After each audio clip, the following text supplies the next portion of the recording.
பல நேரங்களில் நம்மளோட எதிர்ப்பு சக்தியை இதை ஃபைட் ஆஃப் பண்ணிடும். ஸோ அதனால் எந்த விதமான ஒரு பெரிய ப்ராப்ளம்ஸும் வராது. ஒரு சில நேரங்களில் நம்ம எதிர்ப்பு சக்தி கம்மியாக இருக்கும்போது இது கேன்சராக மாறதுக்கு வாய்ப்பு இருக்குது. இந்த ஹெச்பிவி வைரஸுங்கிறது sexually transmitted or skin to skin contact. So அப்போ நெக்ஸ்ட் டைம் அந்த நிஜமான வைரஸ் உள்ளே வரும்போது ஏற்கனவே நம்ம உடம்புல அந்த ஆன்டிபாடிஸ் இருக்குனால அது இமீடியட் ஃபைட் ஆஃப் பண்ணிட முடியும். ஸோ அதுதான் இதோட ஐடியா. பட் நம்ம புரிஞ்சுக்க வேண்டியது இதே சரி ஓகே நம்ம ஒரு வேளை டீனேஜில் எடுக்க முடியாமல் போயிடுச்சு, நம்ம மறந்துட்டோம் இல்லை எடுக்கலை அப்படின்னா அப்போ பெரியவங்க எடுக்கலாமா?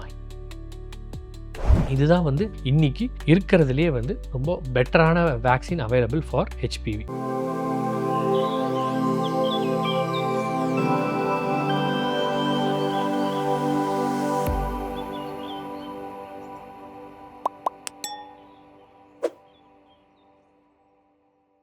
வணக்கம், நான் உங்கள் இஎன்டி டாக்டர் விக்னேஷ் கோகுல். இன்றைக்கி நம்ம இந்த வீடியோவில் பார்க்க போகிற டாபிக் ஹெச்பிவி வேக்சினை பற்றினது. ஸோ இந்த ஹெச்பிவி வேக்சினுங்கிறது பல பேருக்கு நம்மளுக்கு ஒரு விழிப்புணர்வு இல்லாத ஒரு விஷயம். ஸோ அதை பற்றி தான் இன்றைக்கி நம்ம தெளிவாக பார்க்க போகிறோம். ஸோ நம்ம முந்தின வீடியோவிலே பார்த்துருந்தோம், இந்த ஹெச்பிவி வைரஸ்னால நம்ம தொண்டையில் இந்த ஓரோஃபெரிஞ்சியல் கேன்சர் வரதுக்கான வாய்ப்புகள் இருக்குன்னு. இந்த ஹெச்பிவி வைரஸுங்கிறது sexually transmitted or skin to skin contact. இப்போ எங்கேயாவது இந்த ஸ்கின்ல ஒரு சின்ன அப்ரேஷன் எதாவது இருக்குன்னா அது மூலமாக ஈஸியாக பாடிக்குள்ளே வந்துடும். அண்ட் செக்ஷுவலி ஆக்டிவாக இருக்கிற ஆல்மோஸ்ட் ஒரு 70-80% ஆஃப் தி பீப்புளுக்கு இந்த வைரஸ் இருக்கிறதுக்கு சான்சஸ் இருக்கு. இது என்னன்னா பல நேரங்களில் நம்மளோட எதிர்ப்பு சக்தியை இதை ஃபைட் ஆஃப் பண்ணிடும். ஸோ அதனால எந்த விதமான ஒரு பெரிய ப்ராப்ளம்ஸும் வராது. ஒரு சில நேரங்களில் நம்ம எதிர்ப்பு சக்தி கம்மியாக இருக்கும்போது இது கேன்சராக மாறதுக்கு வாய்ப்பு இருக்கு. இந்த வைரஸை நம்ம உடம்புல இன்ஃபெக்ட் ஆகாமல் தடுக்கிறதுக்கு இந்த வேக்சின்ங்கிறது ஹெல்ப் பண்ணும்.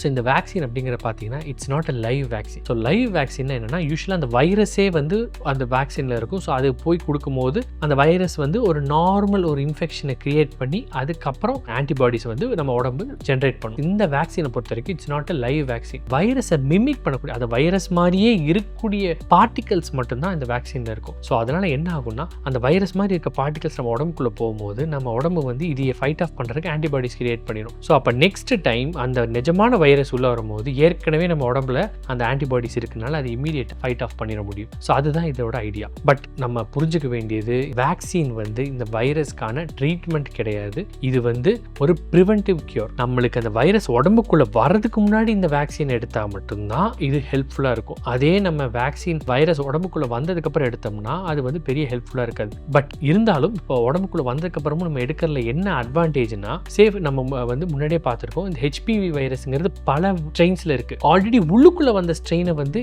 இதனால ஒன்றும் பண்ண முடியாது. ஆனால் இனி வேற ஏதாவது ஸ்ட்ரெயின் உடம்புக்குள்ள வராம இந்த வேக்சினால தடுத்துட முடியும். இந்த வேக்சினை யார் எடுத்துக்கணும் அப்படின்னு பார்க்கும்போது any one before they become sexually active. So அதாவது ஐடியலி அவங்க டீனேஜ்லேயே இந்த வேக்சினை எடுத்துக்கிறது பெட்டர். ஸோ டீனேஜில் எடுக்கும்போது அவங்களோட இம்யூனிட்டியும் பெட்டராக இருக்கும். அவங்க 2 டோஸ் எடுத்தால் போதும். ஸோ ஒரு டோஸ் எடுத்து அடுத்தது திருப்பி ஒரு 6 மாதம் கழிச்சு இன்னொரு டோஸ் எடுத்தாங்கனாலே போதும். அதுக்கப்புறம் அதுவே will give them lifelong immunity against the virus. இதே சரி ஓகே நம்ம ஒரு வேளை டீனேஜில் எடுக்க முடியாமல் போயிடுச்சு, நம்ம மறந்துட்டோம் இல்லை எடுக்கலை அப்படின்னா அப்போ பெரியவங்க எடுக்கலாமா? எஸ், பெரியவங்களும் எடுக்கலாம். பெரியவங்க யூஸ்வலாக முன்னாடிலாம் என்ன சொல்லிட்டு இருந்தாங்கன்னா ஒரு 26-27 வயசு வரைக்கும் இருக்கிறவங்க எடுத்துக்கலாம் அப்படின்னு. பட் இப்போல்லாம் அப் டு 45 இயர்ஸ் இருக்கிறவங்க கூட இதை எடுத்துக்கலாம்னு சொல்லிட்டாங்க.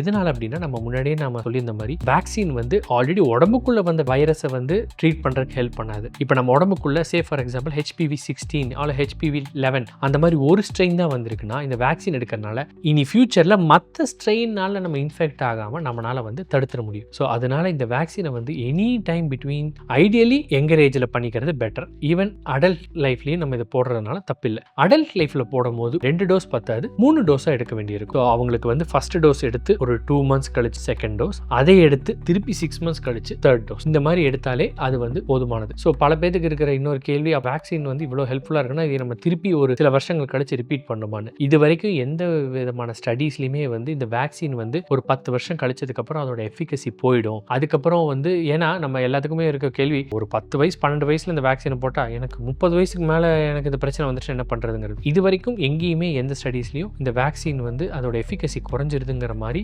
எங்கேயுமே ப்ரூவ் பண்ணப்படலை. ஸோ அதனால் இந்த வேக்சினை நம்ம ஒரு தடவை லைஃப்பில் போட்டாலே it usually offers life time immunity. இந்த வேக்சின் அப்படிங்கிறது நார்மலாக விமனுக்கு ரொம்பவே காமன்லி அட்மினிஸ்டர். ஏன்னா அவங்களுக்கு இந்த சர்விக்கல் கேன்சர் இதனால ஹெச்பிவி வைரஸ்னால வருதுங்கிறது ரொம்ப ஒரு வெல் எஸ்டாப்ளிஷ்டான ஃபேக்ட். அதை ரொம்ப காமனாக அட்மினிஸ்டர் பண்ணிட்டு இருந்தது தான். பட் மென்னுக்கு இப்போதான் அதோட அவேர்னஸ் அவேர்னஸ் அதிகமாக புரிய ஆரம்பிச்சிருக்கு. அதனால் இப்போ தான் வந்து மென்னுக்கு வந்து நிறைய ஹெச்பிவி வேக்சின் போடுறாங்க. இந்த ஹெச்பிவி வேக்சின்லேயும் நிறைய விதமான வேக்சின்ஸ் இருக்குது. ஒரு சில வேக்சின்லாம் ஒரு பர்டிகுலர் டைப் ஆஃப் ஸ்ட்ரெயினை மட்டும்தான் இது பண்ணும். HPV-16, HPV-18 இந்த 2 ஸ்ட்ரெயின் தான் வந்து இந்த கேன்சர் காஸ் பண்ணக்கூடியது. அதனால் சில வேக்சின்ஸ் வந்து அது 2 மட்டும் தான் கான்சன்ட்ரேட் பண்ணியிருக்கும். அதிகமாக யூஸ் பண்ணப்படுறது வந்து கார்டாசில் 9 அப்படிங்கிற இந்த ஹெச்பிவி வேக்சின் தான். இது வந்து almost most of the viral ஸ்ட்ரெயின்ஸை வந்து கவர் பண்ணிடுது. அதனால் இதுதான் வந்து இன்னைக்கு இருக்கிறதுலே வந்து ரொம்ப பெட்டரான vaccine available for HPV. So இந்த இன்ஃபர்மேஷன் உங்களுக்கு யூஸ்ஃபுல்லாக இருந்திருந்தால் இதை வந்து நீங்கள் கண்டிப்பாக யாரை உங்கள் தெரிஞ்சவங்க, உங்கள் ஃப்ரெண்ட்ஸ் அவங்க எல்லாத்துக்குமே கண்டிப்பாக ஷேர் பண்ணுங்கள். இந்த வேக்சினை பற்றின ஒரு விழிப்புணர்வை டெஃபினட்டாக ஸ்ப்ரெட் பண்ணுங்கள்.